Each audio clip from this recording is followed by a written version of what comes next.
வணக்கம். கதிரவன் நியூஸின் காலை நேர தலைப்புச் செய்திகள். தமிழர்களுக்கு தனிநாடு வேண்டும் என வேலன் சுவாமிகள் பகிரங்க கோரிக்கை விடுத்துள்ளார்.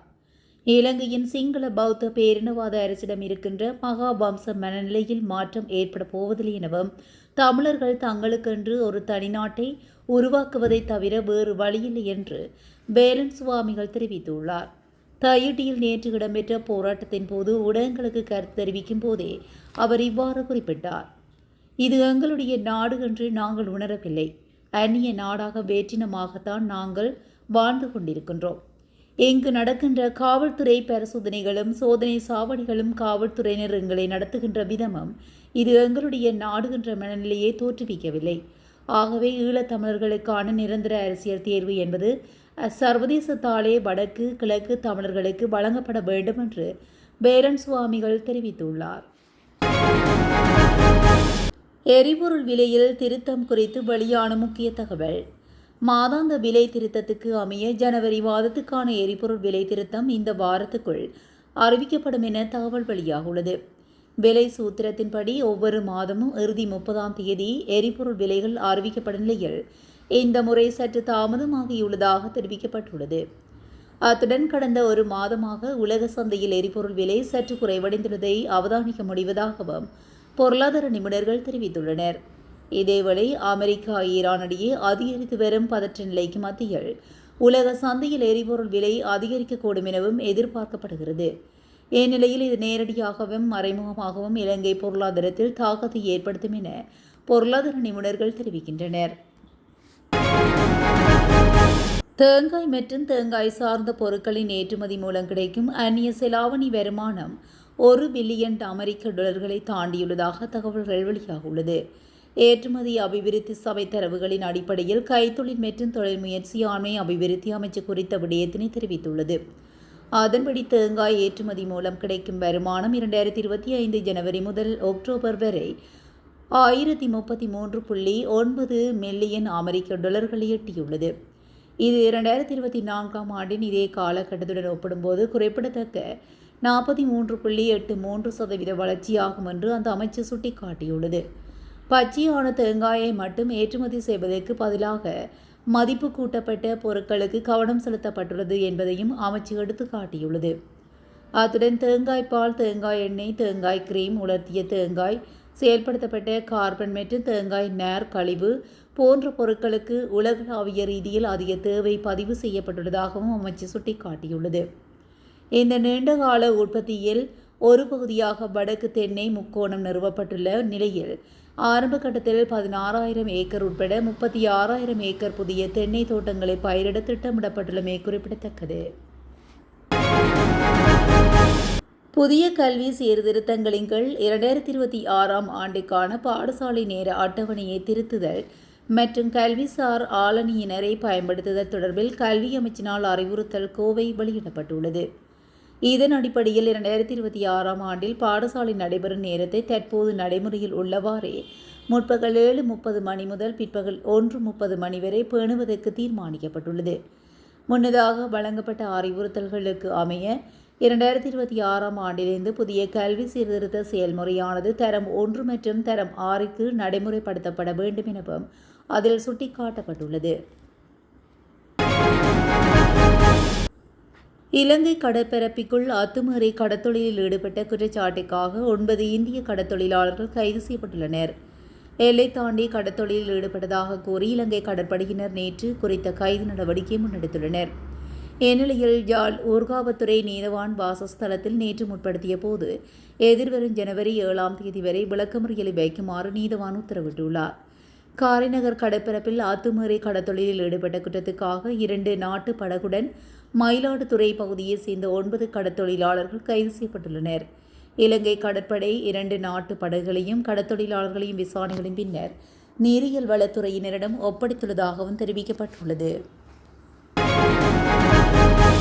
காலி அம்பலாங்கொடை ஓலகம பிரதேசத்தில் நிர்மாண பணிகள் இடம்பெற்று வரும் 18 மாடிகளுடைய கட்டிடம் ஒன்றின் 15வது மாடியிலிருந்து சடலம் ஒன்று மீட்கப்பட்டுள்ளது. நேற்று முன்தினம் வெள்ளிக்கிழமை பிற்பகல் 6 சடலமே இவ்வாறு மீட்கப்பட்டுள்ளதாக போலீஸ் ஊடகப் பிரிவு தெரிவித்துள்ளது. எவ்வாறு சடலமாக மீட்கப்பட்டவர் தொடர்பில் இதுவரை எந்த தகவல்களும் கிடைக்கவில்லை என போலீஸ் ஊடகப் பிரிவு தெரிவித்துள்ளது. இதனையடுத்து மீட்கப்பட்ட சடலம் பலப்பட்டிய வைத்தியசாலையில் பிரேத அறையில் வைக்கப்பட்டுள்ளதாகவும் சம்பவம் தொடர்பான மேலதிக விசாரணைகளை அம்பலாங்குடை போலீசார் மேற்கொண்டு வருகின்றனர். பொரலை சகஸ்புர பகுதியில் கவனக்குறைவாக செலுத்தி செல்லப்பட்ட மோட்டார் சைக்கிள் மீது போலீசார் துப்பாக்கிச்சூடு நடத்தியுள்ளனர். இந்த சம்பவம் நேற்று முன்தினம் இரவு இடம்பெற்றுள்ளதாக போலீசார் தெரிவித்துள்ளனர். இதனையடுத்து மோட்டார் சைக்கிளை செலுத்தி சென்ற நபர் போலீசாரால் கைது செய்யப்பட்டுள்ளார். மற்றொரு நபர் தப்பி சென்ற நிலையில் வேயங்குட பகுதியில் வைத்து கைது செய்யப்பட்டுள்ளார். இதனையடுத்து முன்னெடுக்கப்பட்ட விசாரணையில் மோட்டார் சைக்கிளை செலுத்தி சென்ற நபரிடமிருந்து கிட்டத்தட்ட 2 கிராம் ஹெரோயின் கைப்பற்றப்பட்டதாக போலீசார் மேலும் தெரிவித்துள்ளனர். சந்தேக நபர்கள் நேற்று மாளிகாகந்த நீதவான் நீதிமன்றத்தில் முன்னிலைப்படுத்தப்பட உள்ளனர். கொழும்பில் போக்குவரத்தை கண்காணிக்க பொருத்தப்பட்டுள்ள கிட்டத்தட்ட 130 பாதுகாப்பு கேமராக்களில் பல்வேறு கோளாறுகள் காரணமாக 50க்கும் மேற்பட்ட கேமராக்கள் செயலிழந்து விட்டதாக போலீஸ் போக்குவரத்து தலைமையகம் தெரிவித்துள்ளது. போலீஸ் நெருக்கமான கண்காணிப்பு பிரிவால் கண்காணிக்கப்படும் இந்த கேமராக்கள் முறையாக பராமரிக்கப்படாததனால் நவீன கேமராக்கள் பொருத்தப்படாததனாலும் இந்த நிலைமை ஏற்பட்டுள்ளதாக போலீஸ் வட்டாரங்கள் தெரிவிக்கின்றன. கொழும்பில் போக்குவரத்து நெரிசல் மற்றும் பாதுகாப்புக்காக வீதிகளில் இந்த கேமராக்கள் பொருத்தப்பட்டுள்ளன. இவை மூலமாக போக்குவரத்து விதிகளை மீறும் ஓட்டுநர்களை கண்டறிந்து அந்த வாகனங்களின் ஓட்டுநர்கள் மீது சட்ட நடவடிக்கை எடுக்கும் திட்டம் அண்மையில் செயல்படுத்தப்பட்டது. அதன்படி போக்குவரத்து மற்றும் வீதி பாதுகாப்பு பணியகத்துக்கு பொறுப்பான துணை போலீஸ் அதிகாரி சேனாதீர தற்போது கொழும்பில் நவீன தொழில்நுட்பத்துடன் கூடிய 5 கேமராக்கள் பொருத்தப்பட்டுள்ளதாக அவர் கூறினார். இந்த கேமராக்களுக்கு மேலதிகமாக கொழும்பில் சுமார் 400 கேமராக்களை நிறுவும் திட்டம் தற்போது நடைபெற்று வருவதாகவும் அவர் கூறியுள்ளார். இது கொழும்பில் பாதுகாப்பு மற்றும் போக்குவரத்து நிர்வாகத்தை மேம்படுத்துவதோடு தவறு செய்யும் ஓட்டுநர்களை கண்டறிந்து அவர்களுக்கு எதிராக சட்ட நடவடிக்கை எடுக்கும் என்று அவர் கூறியுள்ளார். கேகாலை நூரியா போலீஸ் பிரிவின் நூரியவத்த 2வது பிரிவில் 14 வயது சிறுவன் தாக்கப்பட்டு கொலை செய்யப்பட்டுள்ளார். சம்பவத்தில் பாதிக்கப்பட்ட சிறுவன் தாக்கப்படுவதாக நேற்று முன்தினம் இரவு நூரியா போலீஸ் நிலையத்துக்கு கிடைத்த தகவலுக்கு அமைய போலீசார் சம்பவ இடத்துக்கு சென்றுள்ளனர். அதற்கு அமைய உடனடியாக சம்பவ இடத்துக்கு சென்ற போலீசார் வீட்டின் அருகே சிறுவன் கிடப்பதை அவதானித்துள்ளனர். சிறுவன் உடனடியாக நூரியா மருத்துவமனையில் அனுமதிக்கப்பட்டுள்ளார். எனினும் சிறுவன் ஏற்கனவே உயிரிழந்து விட்டதாக வைத்தியர்கள் உறுதிப்படுத்தியுள்ளனர். அதற்கு அமைய இந்த மரணம் சந்தேகத்துக்குரியது என்பதனால் பிரேத பரிசோதனைக்காக உடல் அவிசாவளை வைத்தியசாலையில் பிணவரையில் வைக்கப்பட்டுள்ளது. கொலை சந்தேகத்தின் பேரில் சிறுவனின் தந்தை நூரியா போலீசாரால் கைது செய்யப்பட்டுள்ளார். இலங்கைக்கு கடத்தப்படவிருந்த பெருமளவிலான தங்கம் நேற்று முன்தினம் கைப்பற்றப்பட்டுள்ளதாக இந்திய அதிகாரிகள் தெரிவித்துள்ளனர். இதன்போது இலங்கைக்கு கடத்தப்படவிருந்த சுமார் 6 கிலோகிராம் தங்கத்தை இந்திய அதிகாரிகள் தமிழக கடற்கரைக்கு அருகில் வைத்து பறிமுதல் செய்தனர். தென்னிந்தியாவில் கடல் வழித்தடங்களில் இயங்கும் தங்க கடத்தல் வலையமைப்புகளை முறியடிப்பதற்கான தொடர்ச்சியான முயற்சிகளின் போதே இந்த தங்க கடத்தல் முறியடிக்கப்பட்டுள்ளதாக இந்திய ஊடகங்கள் தெரிவித்துள்ளன. உலகில் தங்கத்தின் விலை வரலாறு காணாதளவு உயர்வடைந்த நிலையில் இலங்கையிலும் தங்கத்தின் விலையானது 3.5 லட்சத்தை தாண்டியுள்ளமை குறிப்பிடத்தக்கது. வவுனியா கனகராயன்குளம் பெரியகுளம் பகுதியில் கிணற்றிலிருந்து இளம் கணவன் மற்றும் மனைவியின் சடலம் மீட்கப்பட்டது. குறித்த சம்பவம் புது வருட தினமான நேற்று முன்தினம் இரவு இடம்பெற்றுள்ளது. சம்பவம் தொடர்பாக மேலும் தெரிய வருகையில் புது வருட தினமான 1ஆம் தேதி அன்று இரவு குறித்த கணவன் மனைவி இருவரும் வீட்டில் இருந்துள்ளதாகவும் இருவருக்கும் குடும்ப தகராறு ஏற்பட்டுள்ளதாக தெரிவிக்கப்படுகிறது. இதனையடுத்து இருவரும் கிணற்றில் வீழ்ந்துள்ளதாக கூறப்படுகிறது. இதனால் நீரில் மூழ்கி இருவரும் சாவடைந்துள்ளனர். சம்பவம் தொடர்பாக கனகராயன்குளம் போலீசார் விசாரணைகளை முன்னெடுத்து வருகின்றனர். மாத்தறையில் வெலிகம போலீஸ் பிரிவுக்கு உட்பட்ட வெலிகம கடலோர வீதியில் இடம்பெற்ற விபத்தில் வெளிநாட்டு பிரஜை ஒருவர் உயிரிழந்துள்ளதாக போலீஸ் ஊடக பிரிவு தெரிவித்துள்ளது. மாத்தறையிலிருந்து காலி நோக்கி பயணித்த ஜீப் வாகனம் ஒன்று வீதியில் பயணித்த வெளிநாட்டு பிரஜை ஒருவர் மீது மோதியதில் இந்த விபத்து இடம்பெற்றுள்ளதாக போலீஸ் விசாரணையில் தெரியவந்துள்ளது. உயிரிழந்தவர் ஸ்லோவாக்கியா நாட்டை சேர்ந்த 42 வயதுடையவர் என்றும் விபத்து தொடர்பில் ஜீப் வாகனத்தின் சாரதி வெலிகம போலீசாரால் கைது செய்யப்பட்டுள்ளார். இது தொடர்பிலான மேலதிக விசாரணைகளை வெலிகம போலீசார் மேற்கொண்டு வருவதாக போலீஸ் ஊடக பிரிவு தெரிவித்துள்ளது. அக்கரப்பத்தனை ஆக்ரா தோட்ட பகுதியில் உள்ள ஆக்ரா ஆற்றிலிருந்து பெண்ணொருவரின் சடலம் நேற்று மீட்கப்பட்டுள்ளதாக போலீசார் தெரிவித்தனர். இவ்வாறு சடலமாக மீட்கப்பட்டவர் 85 வயதான 3 பிள்ளைகளின் தாய் என அடையாளம் காணப்பட்டுள்ளார்.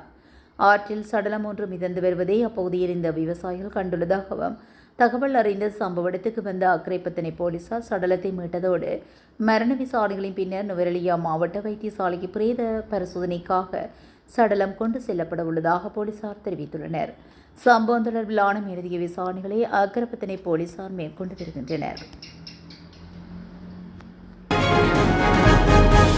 இலங்கைக்கு கிழக்காக உருவாகும் வளிமண்டல தளம்பன் நிலை காரணமாக எதிர்வரும் 5ஆம் தேதியிலிருந்து மழை அதிகரிக்கும் என வளிமண்டலவியல் திணைக்களம் அறிவித்துள்ளது. இது தொடர்பில் வளிமண்டலவியல் திணைக்களம் வெளியிட்டுள்ள அறிக்கையில் மேலும் தெரிவிக்கப்பட்டுள்ளதாவது: வடக்கு கிழக்கு மற்றும் ஊவா மாகாணங்களில் எதிர்வரும் 5ஆம் தேதியிலிருந்து மழை அதிகரிக்கும் என்றும் கிழக்கு ஊவா மாகாணங்களிலும் பொலனறுவை மாத்தளை மற்றும் நுவரெலியா மாவட்டங்களிலும் அவ்வப்போது மழை பெய்யக்கூடிய சாத்தியம் காணப்படுகின்றது. நாட்டின் ஏனைய பிரதேசங்களில் சில இடங்களில் பிற்பகல் 2 மணிக்கு பின்னர் மழையோ அல்லது இடியுடன் கூடிய மழையோ பெய்யக்கூடிய சாத்தியம் காணப்படுகின்றது. மத்திய மலைநாட்டின் கிழக்கு சரிவு பகுதிகளிலும் வடக்கு வடமத்திய வடமேல் மற்றும் கிழக்கு மாகாணங்களிலும் ஹமாந்தோட்டே ஹம்பகா கொழும்பு மற்றும் மொனராகலை மாவட்டங்களிலும் அவ்வப்போது மணித்தியாலத்துக்கு 50 கிலோமீட்டர் வரையான வேகத்தில் பலத்த காற்று வீசக்கூடும் என எதிர்பார்க்கப்படுகிறது.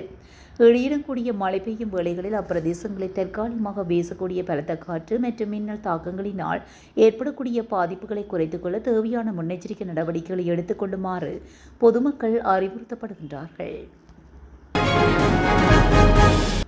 இத்துடன் கதிரவன் நியூஸின் காலை நேர தலைப்பு செய்திகள் நிறைவடைகின்றன. தொடர்ந்தும் செய்திகளோடு இணைந்திருக்க கதிரவன் நியூஸுடன் இணைந்திருங்கள். நன்றி, வணக்கம்.